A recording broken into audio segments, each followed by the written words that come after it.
आज इस बिल के पक्ष में इतना प्रचार हो रहा है, इतनी ब्रांडिंग हो रही है, वही बिल आने वाले 10 से 15 वर्षों के बाद हिंदुओं के सर्वनाश का कारण बनेगा। दोस्तों सभी को नमस्ते। दोस्तों आज हम बात करेंगे राजस्थान के बाद उत्तर प्रदेश में लागू हुए पॉपुलेशन कंट्रोल बिल के बारे में, या मैं ये कहूँ टू चाइल्ड पॉलिसी के बारे में। और मैं ये भी आपको बताना चाहूँगा, आज आप लोग सोचोगे कि अनिल भाई के वीडियो बहुत सारे विषयों के ऊपर थोड़ा विलंब से आते, लेट आते। उसका कारण ये है कि प्रत्येक चीज़ को समझने के लिए, जानने के लिए, देखने के लिए एक समय लगता है, रिसर्च करने में समय लगता है, समझने में समय लगता है। मैं अन्यों की भांति नहीं करता कि वीडियो आया, कोई भी विषय आया और चिपका दिया, चाहे वो मेरे देशवासियों के लिए लाभदायक हो चाहे हानिकारक, मुझे मतलब नहीं जी। मैंने तो तात्कालिक वीडियो था, तुरंत चिपका दिया। वह अनिल भाई का उद्देश्य कभी भी नहीं होता।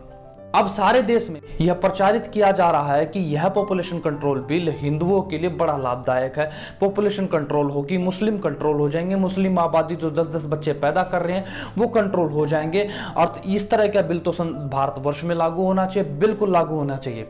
ये इसका एक वो रूप है जो आपको दिखाया जा रहा है। पर आज मैं आपको इस वीडियो में देखेंगे वो रूप जो आपको नहीं दिखाया जा रहा, जो आपके लिए घातक है। और घातक नहीं कहना चाहूंगा, शायद सर्वनाशक हो, ये ऐसा आप इस वीडियो को देखने के बाद सोचेंगे। और ऐसे तथ्यात्मक जानकारी जानने के लिए आप सभी से मैं आशा करूंगा कि तात्कालिक विषय कोई भी हो, तुरंत उसके ऊपर वीडियो देखना, समझकर वहां अपना माइंडसेट मत बनाया करो। विस्तार से चीज को समझने के लिए अनिल भाई के वीडियो की प्रतीक्षा अवश्य किया करो। तो बिना समय गवाए चलिए शुरू करते हैं आज का वीडियो। दोस्तों वीडियो में आगे बढ़ने से पहले मैं आप सभी को बता दूं, ना मैं किसी पार्टी का समर्थक हूं, न किसी पार्टी का विरोधी हूं। मैंने हर वीडियो में आपको बताया है, मैं केवल और केवल समर्थक हूं नीति का। नीति चाहे वह कोई भी बनाए, चाहे अखिलेश यादव बनाए, चाहे राहुल बनाए, चाहे नरेंद्र मोदी जी हमारे प्रधानमंत्री बनाए, अच्छी नीति मेरे लिए अच्छी है और बुरी नीति हम सब के लिए बुरी है।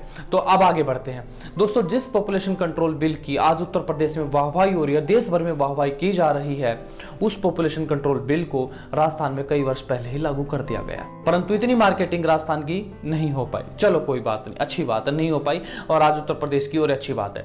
अब समझिए इस पॉपुलेशन कंट्रोल को किस तरह से बताया जा रहा है कि इस पॉपुलेशन कंट्रोल के आते ही सिर्फ 2 बच्चे पैदा करने का अधिकार होगा।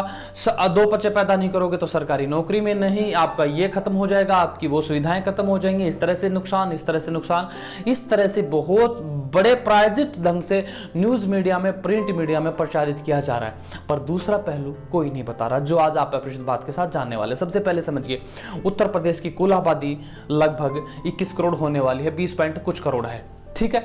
उसमें 15% से भी ज्यादा अर्थात 16-17% के आसपास में हिंदू हैं, और जो कुल जनसंख्या का 80% के आसपास है, या 79% में एग्जैक्ट मैं कहूं तो 79% के आसपास, शायद आप घट गए होंगे वो अलग बात है, ये मैं आंकड़ों की बात कर रहा हूं। दूसरी ओर उत्तर प्रदेश की 20 करोड़ जनसंख्या में 4 करोड़ ऑफिशियल आंकड़ा बता रहा हूं, 4 करोड़ कौन है? मुस्लिम है, जो कुल आबादी का 19% है।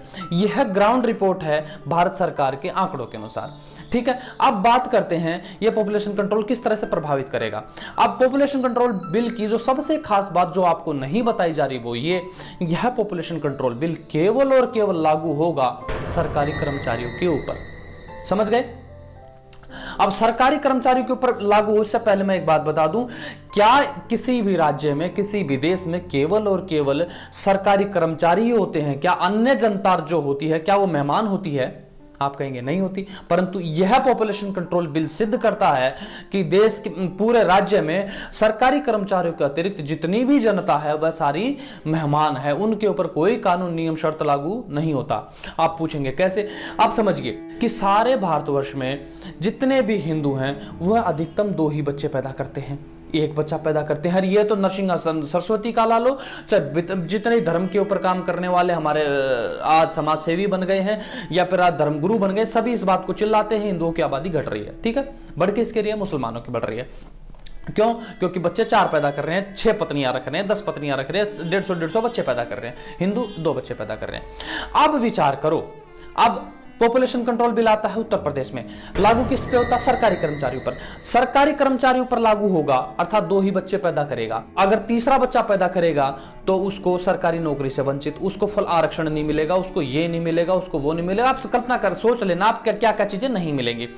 अब एक बात करो, वहीं आप यह भी जानते हैं कि हिंदू भी तो देश में से खत्म हो रहे हैं, हिंदुओं की ही जनसंख्या घट रही है।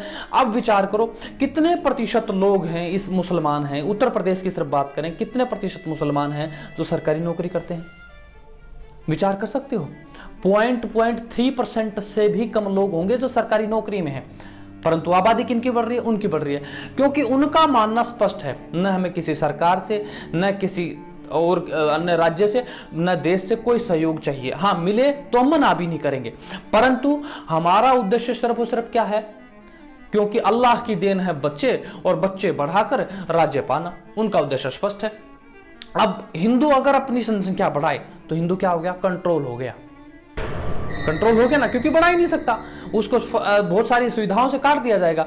परंतु जो लोग आज आप पॉपुलेशन बढ़ा रहे हैं, 20-20 शादियां कर रहे हैं, बहुत बढ़िया से फलेंगे फूलेंगे।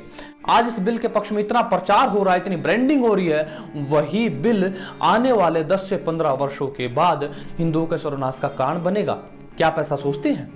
सोचते हैं तो मुझे कमेंट कीजिए, क्योंकि हिंदू लिमिटेड हो जाएगा, हिंदू अपना क्षेत्र नहीं बढ़ा पाएगा, हिंदू अपनी पॉपुलेशन नहीं बढ़ा पाएगा, हिंदू बहुत कुछ नहीं कर पाएगा। वह बेचारा पहले ही डरा रहता है, अब तो उसके ऊपर बिल भी आ गया।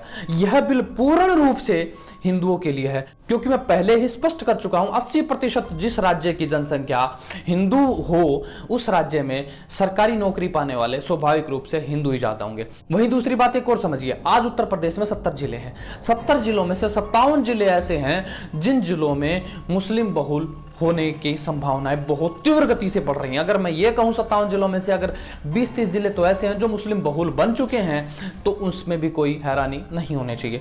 तो अब मुस्लिम बहुल कौन से हो रहे हैं? जिनके ऊपर कोई पॉपुलेशन कंट्रोल बिल नहीं है, जिनके ऊपर कोई दबाव नहीं है, वह तो बच्चे पैदा करेंगे, शादियां करेंगे। अब इस बात में होना क्या चाहिए था? अगर सरकार चाहे, अगर राज्य चाहता और मुख्यमंत्री जी चाहते, या संविधान के अनुरूप हमारे देश के प्रधानमंत्री, मुख्यमंत्री इस तरह की नीति बनाते कि यह जो बिल है यह प्रत्येक व्यक्ति पर लागू है। अगर किसी व्यक्ति ने एक विवाह से ज्यादा विवाह किया और 2 बच्चे से ज्यादा बच्चे पैदा करे, उसको रिजर्वेशन नहीं मिलेगा, उसको ट्रेनों में आरक्षण नहीं मिलेगा, उसको राशन कार्ड नहीं मिलेगा, उसको अन्य वोट देने का अधिकार नहीं होगा। यह कानून ऐसे बनता तो निश्चित ही लाभकारी होता, परंतु यह बना किसके लिए है? यह पूर्ण रूप से हिंदुओं के सर्वनाश के लिए बना है। अब आप सोचेंगे, कहेंगे अरे अनिल भाई आप समझ नहीं पाए यार, ऐसी बात है, ये तो हमारी हिंदुओं की पार्टी है, हिंदुओं का बुरा चाहती ही नहीं है, योगी आदित्यनाथ स्वयं हिंदू हैं और इतने बड़े महंत हैं, वो ऐसा कैसे कर सकते? ये आप खुद विचार करो जी, मैं ऐसा नहीं कह रहा हूं, मैं तो वो पक्ष बता रहा हूं जो आप सभी ने शायद विचार करा हो, शायद ना भी करा हो, तो अब विचार कर लेंगे। दूसरी ओर सारे विश्व में जब जब इस जनसंख्या के ऊपर बात की जाती है तो बहुत बड़े व्यापक रूप में समझाया जाता है कि पॉपुलेशन देश की किसी भी विकास में बाधा बनती है। परंतु मैं ये कहना चाहता हूं, जनसंख्या बाधा अवश्य बनती है, परंतु इतनी नहीं बनती जितनी बताया जाता है। अरे जनसंख्या किसी भी राज्य के लिए लाभदायक सिद्ध होती है।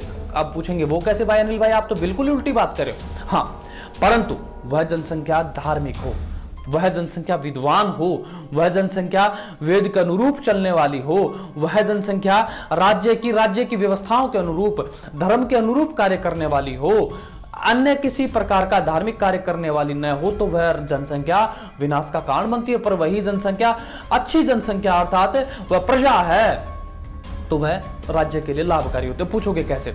अब विचार करो, आज पूरे भारतवर्ष में वेद को जानने वाला, मानने वाला एक मुट्ठी भर जनसंख्या का देश रह गया है। मुट्ठी भर था, हिंदू ही तो मानते हैं, सारे हिंदुओं को तो पता भी नहीं।